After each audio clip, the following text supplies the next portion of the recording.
Hi, this is Jan with Jan's Jewelry Supplies. Welcome to another soldering video. Today we're going to be making this rhinestone bangle bracelet. And I want to warn you ahead of time, this is not an easy project. You're going to want to attempt some of the other soldering projects before you attempt this.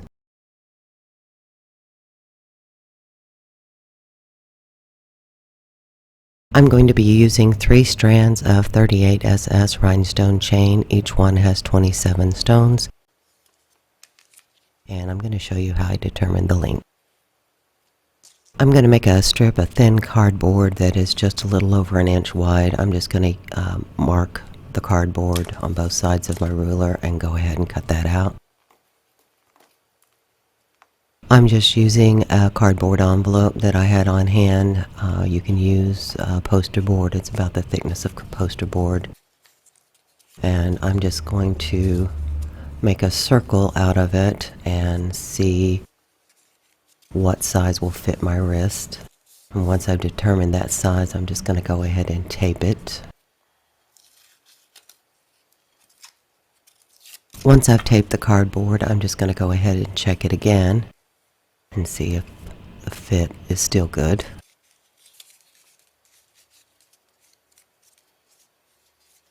Once I've determined that the fit is good, I'm going to go ahead and completely wrap the cardboard in painter's tape. This is just so that it doesn't burn up whenever I'm soldering.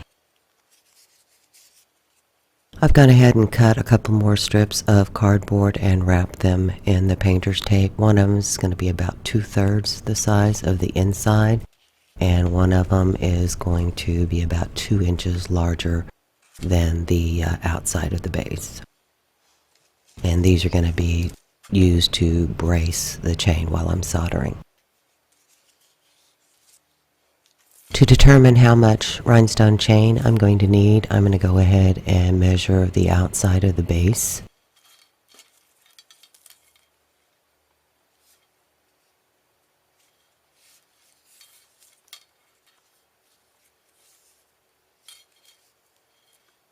And it is about 9 inches, just under 9 inches. You can see the mark. I marked it where I started. And what you're going to need to do is you're going to take your rhinestone chain and you're going to squish it together. You don't want any spaces. And then once you've got your 9 inches, then you're going to count your stones. And I have 27 stones. I've cut the rhinestone chain to where I have 27 stones on each strand, and you will notice that the black one seems shorter, but it is also 27 stones. There's just smaller spacing between the stones. The black one is actually a round cup, which has smaller spaces, and the light topaz is a rounded square cup, so they have larger spaces. I've rolled out some PlayDoh and I am going to begin laying down the rhinestone chain. I'm just using a ruler to get it straight.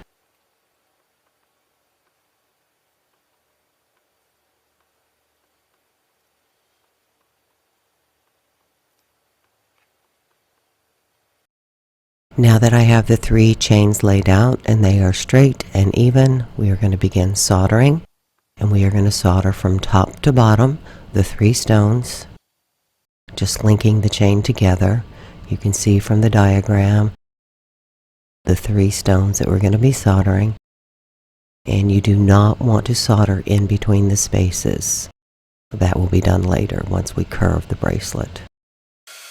I'm just going to start from one end, soldering the 3 stones, and work my way to the other end.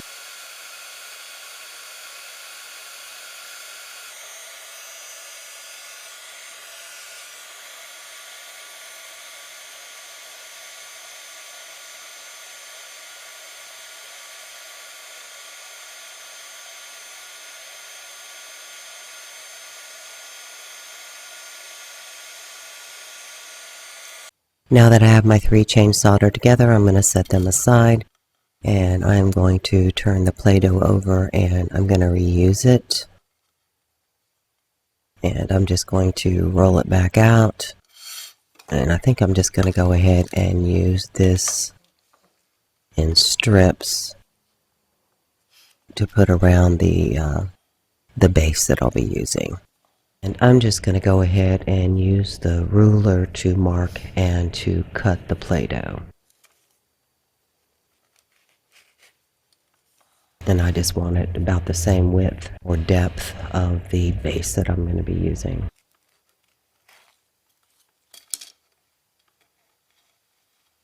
Going to take the Play-Doh and wrap it around the base that I'm going to be using.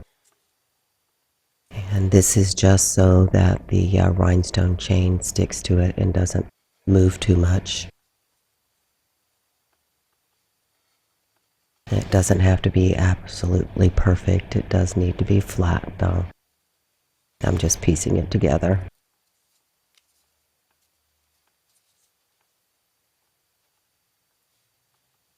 I have rolled out some Play-Doh for my base to sit in. I'm going to go ahead and place my base into the Play-Doh, and I'm going to begin wrapping the rhinestone chain around the base, trying to remove all of the spaces. I want to leave very little space in between each stone. And I'm going to bring it all the way around to where the end meets the beginning. Once I have my chain tied up against the base, I'm going to go ahead and solder from side to side. I'm soldering each of the stones together. You can see from the diagram, I am working on the top row of chain, and I'm just going to begin soldering them together. And I'm just going to work my way all the way around the bracelet.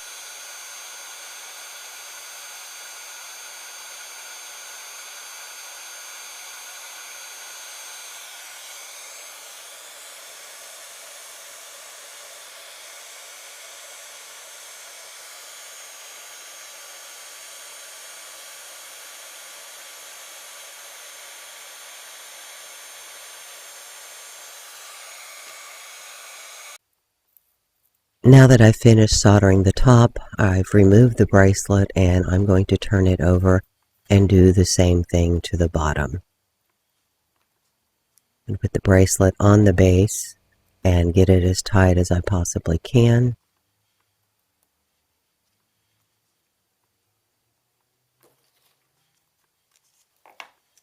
And the only difference is this time I am going to go ahead and put some cardboard, just a thin strip of cardboard around the edges. I'm just going to wrap it around and tape it so that it acts as a brace so that the rhinestone chain does not fall if the solder gets reheated.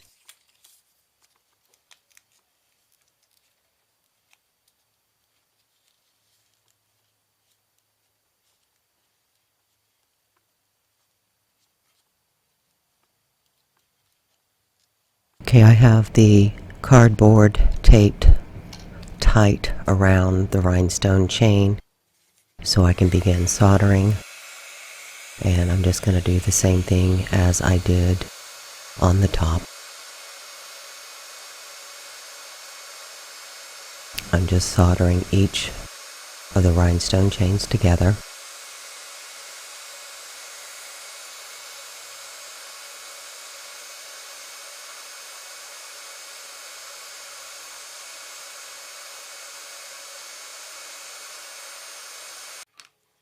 Now that I have soldered all the way around the bottom, I'm going to remove the bracelet from the base.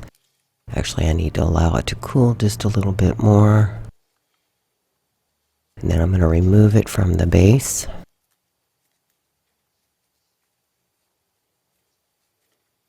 And the top and the bottom is soldered together, and I have to go in and reinforce the center portion of it, the inside of the bracelet. I'm going to get rid of this Play-Doh and start with some fresh. This is a little dried out.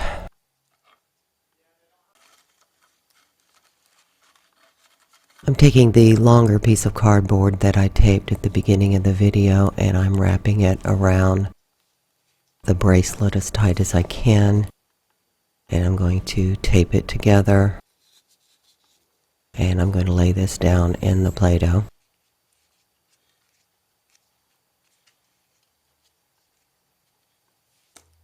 I'm going to be soldering in between the settings. Basically everywhere there is no solder, I'm going to be applying solder. So I'm going to be going all the way around the bracelet, and I'm going to be soldering in between. I'm taking the shorter piece of cardboard that I wrapped and putting it down inside to brace the inside. And I'm going to begin soldering on the area where there is no cardboard.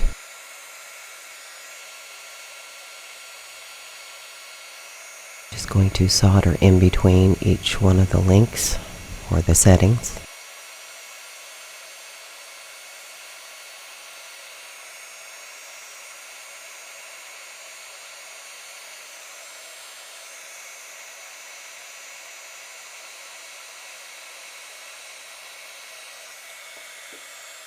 Normally I will make a project and then do a video. This one has actually been a learning process, and I have found that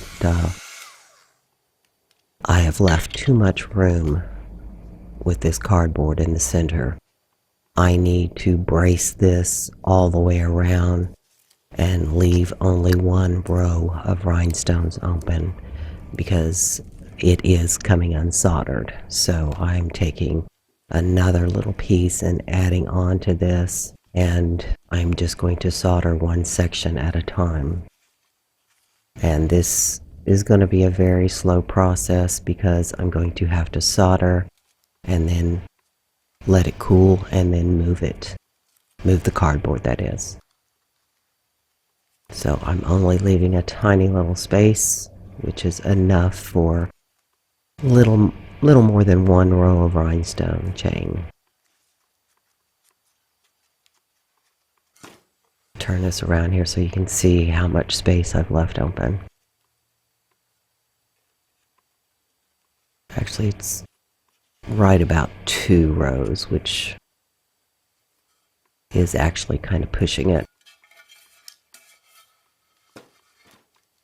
I'm going to go ahead and begin soldering one row at a time, and part of the difficulty with this is the fact that you're working inside and the heat is dispersing inside the bracelet, so it heats up and it wants to come undone, so it has to be almost completely braced or it's just going to fall apart, which makes this a very slow process because you can only do 1 to 2 rows at a time, and then you're going to have to move it.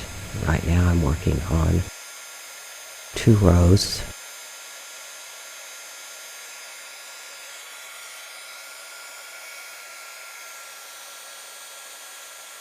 And I'm sure there's another way to do this, and hopefully I'll eventually figure out an easier way to do this.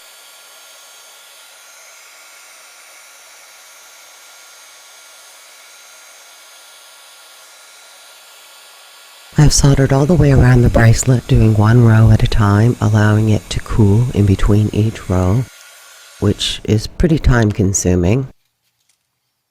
But I'm finished and I'm happy with the completed project. I have cleaned this off and it turned out pretty good. It's a little bit bigger than I had planned. I could probably have gone about a ½ inch smaller. But this is the finished product. Thanks for watching. We'll see you next time.